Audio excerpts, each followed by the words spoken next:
Oi, gente.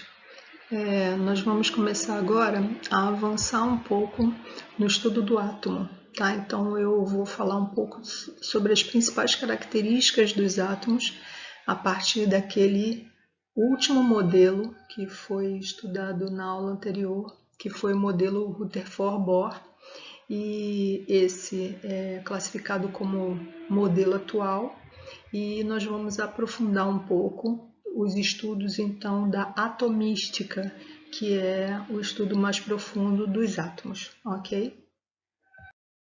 Então vamos começar falando do átomo. Eu coloquei aqui um esquema do modelo Rutherford-Bohr, que tem o núcleo, ok? Está escrito aqui núcleo, e a outra parte ao redor do núcleo é chamada de eletrosfera.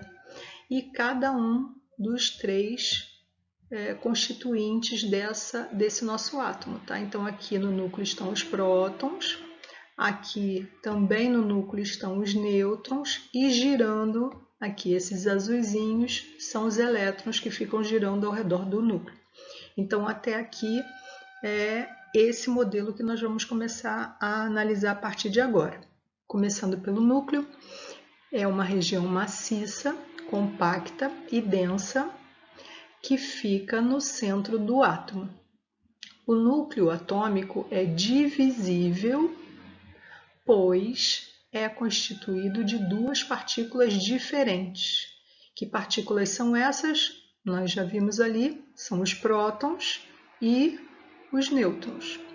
Falando primeiramente dos prótons, são partículas carregadas positivamente, com carga relativa igual a mais 1, e a sua massa relativa também é de 1. Então, mais 1 é a carga, 1 é a massa. Falando agora de nêutrons. Como o próprio nome indica, essas são partículas neutras, isto é, não possuem cargas elétricas. Essas partículas subatômicas possuem a massa relativa praticamente igual à dos prótons, isto é, 1 também. Então a gente tem carga do próton mais 1, do nêutron não tem carga.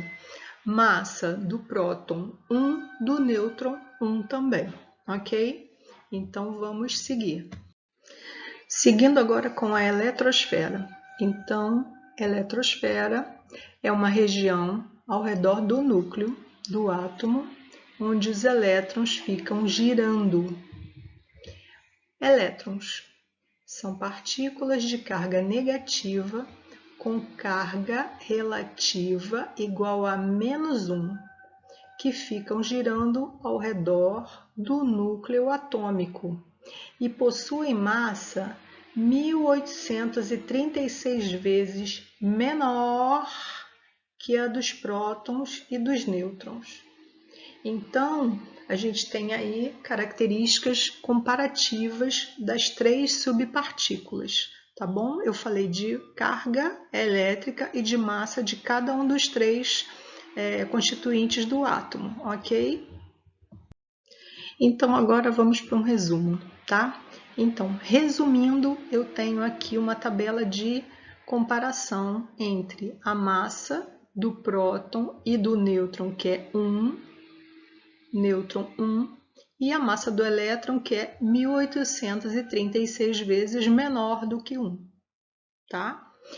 Carga elétrica, eu tenho positiva para o próton, negativa para o elétron e 0 ou neutra para o nêutron, tá? Então esse quadrinho é interessante porque ele junta as duas principais características das três subpartículas do átomo, como eu vinha falando para vocês, tá bom? Então, espero que tenham entendido. Qualquer dúvida podem me chamar depois e voltem nos slides anteriores, caso não tenham perdido alguma explicação, tá bom? Tudo bem? Até a próxima!